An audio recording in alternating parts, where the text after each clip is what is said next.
Well, I gotta tell you, don't get an iPhone if you want to record video because almost everything about it sucks. Anyway, so it's gonna be a quick video. So recently with the aquarium, what's been going on for me is I've been trying to pare down, realizing that I don't need the filtration I was using. Ammonia is not my problem. I think if you have no problem doing water changes and ammonia is what is your big deal, because you have heavy stock or very large fish, large fish, overstocked aquariums, however your setup is. If your ammonia is the issue, then I would say there's all kinds of things you can do between under gravel, supercharging under gravel, or just getting a really good canister filter, and then some combination of ammonia can be easily solved, where that should never be an issue, just with technology and getting creative. And of course, don't underestimate these for the surface area and sponges and things like that. But what I'm going for is the zero water change or minimal water change. And I realized I didn't need, a filter is never going to help me do that. In fact, it might actually work against me because it'll digest the ammonia so fast that I'll never create an anoxic situation inside one of these things. So, and then I added up all the wattage and realized, I'm just kind of spinning my wheels. The one thing I did like about it is I think it kept the aquarium water,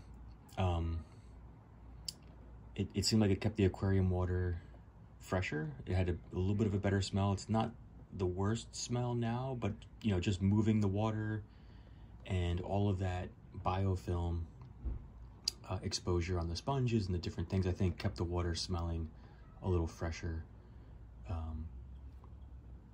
with the heavy filtration. So that's one good bonus.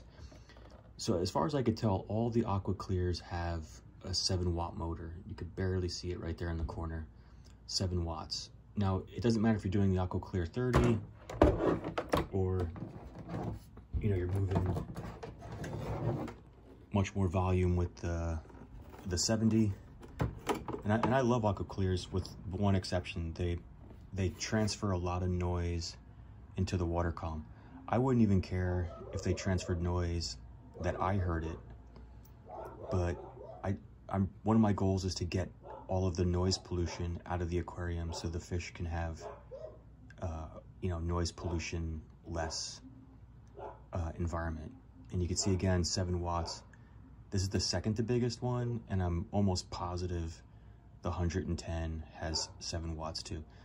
So you're using the same wattage no matter what size filter you get. So you might as well, in my mind, you might as well go up to the bigger filter. I also want to show you a cool little trick with the Aqua Clear 70 and the 110s is, this will adapt to your under gravel, right? And then from there, that tube goes in there. And then with the Aqua Clears at the 170, your uplift tube fits right in. So you can just adapt this. This is basically the downspout, and you cut it right about there, maybe 2 inches from the top. And then that lets the sleeve slide in just about perfect. So that's how you kind of hot rod a 170 or a 110. Now, if it's too much flow for you, you just simply dial it back, and then you do recirculation. So you don't lose filter quality by recirculating. You just reduce the flow out of the spill gate. The other thing I want to show you is I'm actually going for reduced biologics, which means I'm trying to do almost exclusively mechanical. And what you'll do is, because the sponge is actually pretty good at doing biologics, you want to kind of reduce the sponge down a little bit. And so you just cut your sponge lengthwise in half. You could do it with a scissor. I just happen to have a razor blade.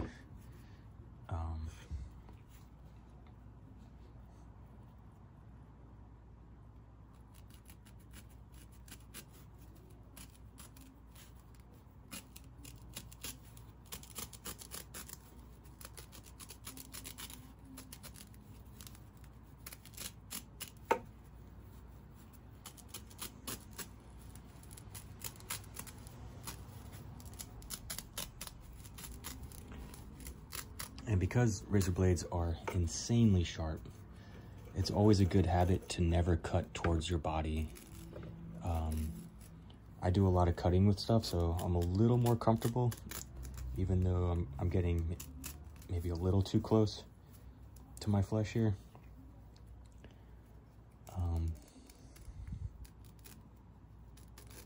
Sorry, I'm trying to like talk in the microphone and do this in front of the camera. But anyway, yeah, so I guess you guys get the gist. I'm just cutting this in half lengthwise to reduce the surface area, but still get the effect of the sponge. And then this way, I can stuff more filter floss.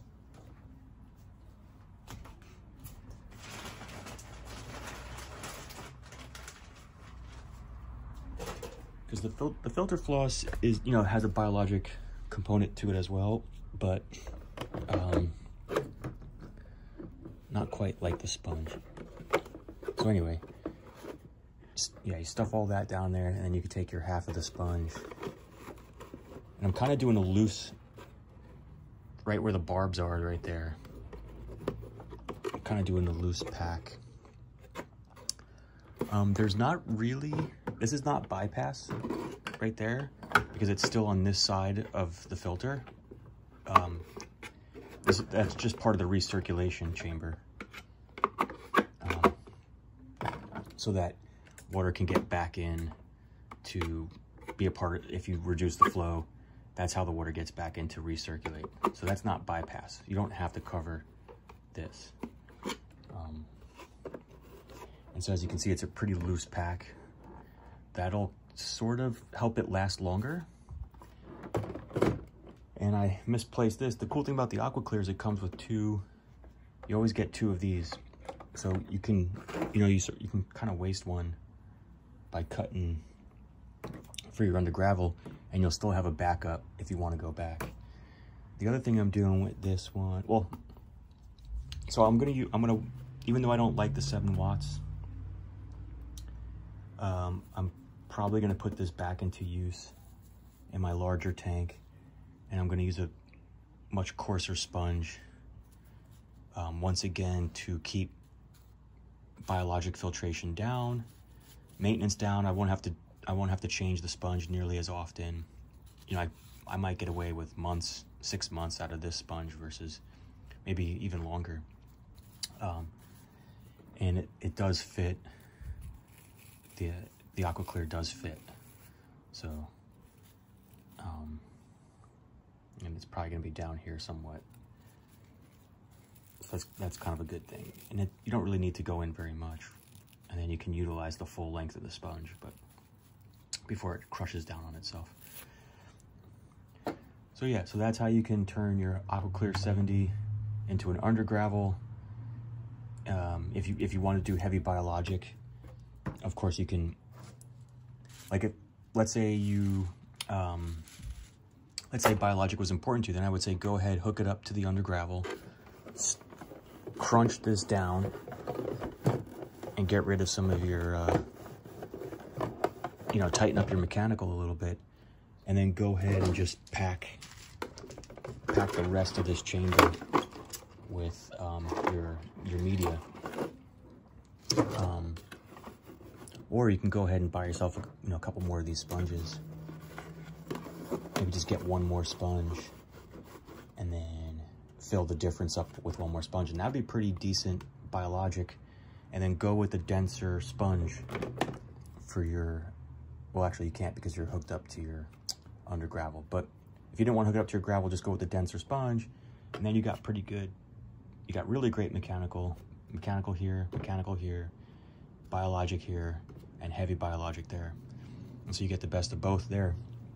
But that's not exactly what I'm going for. I'm going for efficiency. So let me show you the Aqueon. This is the 2.0, the 2.0, which fits a large sponge just about perfectly. Good friction. And just like the Aqua Clears, which are all 7 watts, the Aqueon is all 3 watts. Let me see if I can find it. Really hard to see.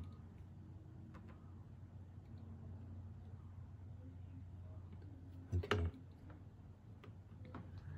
Well, you're not gonna see it. Sorry, guys. You're just gonna have to trust me. It says 3 watts, right? You could barely see it. Right there, you see it? 3 watts. So all the Aqueons have 3 watts, which is the lowest I've found so far in pretty much any of the, plug-in filters. The USB filters you can get lower. And good flow for 3 watts, decent flow. And once again, you have the options of using the larger sponges. That one fits even nicer. The fine or the coarse. The Aqueon chamber, I don't know if you've seen them. They are not as nice as this, but you could technically stuff it with, sponges like this. You can cut your own matting, but yeah, so you have limited things, which is good for me because I'm kind of going for just mechanical anyway. So yeah, so I'm trying to, and I'm kind of I want to lose the 30 because, I really can't figure out how to use the 30. It doesn't, the stems are a little loose for the sponge. There's a chance something had slipped past the edge, but not really. What I did is I cut this here and made a barb for the smaller sponges to fit. And they fit nicely, but they clog prematurely, maybe once a week. I'm looking for a little bit better than that, maybe, anywhere from 1 to 2 weeks they clog.